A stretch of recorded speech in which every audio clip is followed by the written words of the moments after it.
طبعا انت عنوان الفيديو شدك وعايز تعرف ليه مش لازم تجيب 90% زي ما انت فاكر.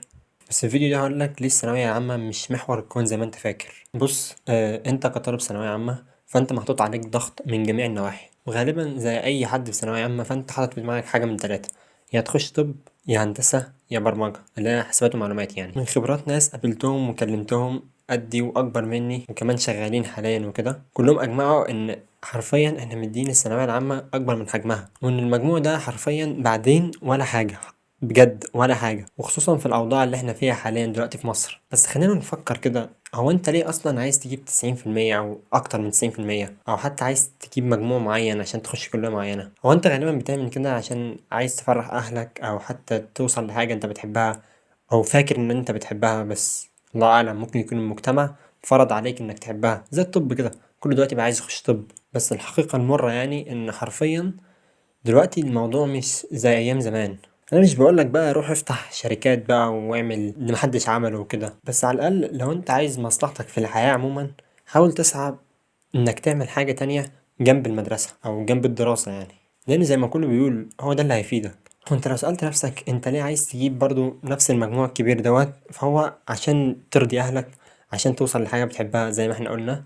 بس حط في دماغك انك لو عايز ترضي اهلك على المدى البعيد مش المدى القصير اللي هو شهادة ونتيجة بقى وكده وخلاص، فانت لازم تعمل لهم حاجة. وانا برضو طالب تالتة ثانوي زيك فاهمني. وردا على السؤال اللي في الفيديو اللي هو ليه مش لازم تجيب 90% وكده، وبص برضه يعني انك تجيب 90% ده موضوع صعب وهتبذل مجهود كبير جدا، وانا زيك فاهمني، انا برضو الموضوع ده بالنسبة لي صعب. بس فكر فيها كده، يعني ليه عايز تجيب مجموع عالي فاهمني؟ والثانوية العامة ديت زي ما بيقولوا مش نهاية المطاف، يعني ممكن تعمل حاجة تانية بجانب الدراسة زي ما أبو زيد عمل كده. أبو زيد كان في كلية هندسة وحاليا دلوقتي شوف هو بقى إيه، ما شاء الله طبعا يعني. بس أنا مش بقولك إن أبو زيد هي الحالة الوحيدة اللي هتحصل، أو أيا كان الشخص اللي عمل كده يعني.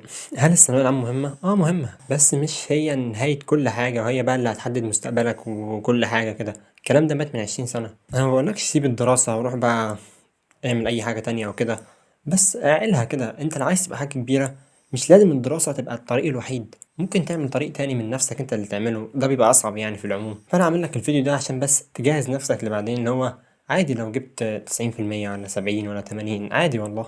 بس اللي مش عادي انك لما تجيب المجموع دوت او حتى تجيب مجموع عالي انك بعدين ما تبقاش حاجة، فاللي هو انت تعبت ليه يعني؟ وانا عامل الفيديو دوت قبل حوالي 6 شهور من الامتحانات، يعني بحاول أأمن نفسي. يعني يا رب اهلي يشوفوا بس الفيديو ده عشان ايه، أأمن نفسي من النتيجة. بس هو المنطقي يعني أي حد بقى جامد جدا في الحياة أو وصل لحاجة كبيرة جدا فهو غالبا ما وصلهاش عن طريق الدراسة، أو أكيد أصلا ما وصلهاش عن طريق الدراسة، أو بمعنى صح عن طريق الدراسة بس اللي هو ما عملش حاجة تانية يعني. فأنت كمل دنيتك عادي ولم المتراكم برضه، بس حاول ما تقلقش بزيادة. ما تقعدش بقى تفكر في يوم النتيجة وتفكر في ليلة الامتحانات والحاجات دي. شيل الحوار ده خلاص من دماغك. صدقني والله انا جايلك من المستقبل، اي نعم انا قدك بس والله اللي انا بقوله ده بجد، وزي ما كتير قالوا يعني مش انا بس اللي بقول كده، وانا مقتنع بصراحة باللي هما بيقولوه. بس الثانوية العامة مش هي اللي هتحدد لك حياتك كلها، وانا بعدها لك تاني هو والله. شوف يا عم اليوتيوب مليان دلوقتي، اغلب الناس اللي وصلت لحاجة كبيرة فهم ما وصلوهاش عن طريق الدراسة. ذاكر وكل حاجة بس ما تديهاش اكبر من حجمها. انا قلت لك اهو، انا بصراحة عملت برضه يعني حاجة جنب الدراسة، اللي هو انا اتعلمت المونتاج. طبعا مش مونتاج الفيديو ده، لو عايز تاخد بصة ممكن تشوف الشورتس اللي انا عاملهم وقول لي إيه رأيك. حاول تستحضر نية السعي في أي حاجة أنت بتعملها عشان ربنا يوفقك، وتسيب كل حاجة على ربنا. أشوفك في فيديو جديد وبس كده، صلي على النبي.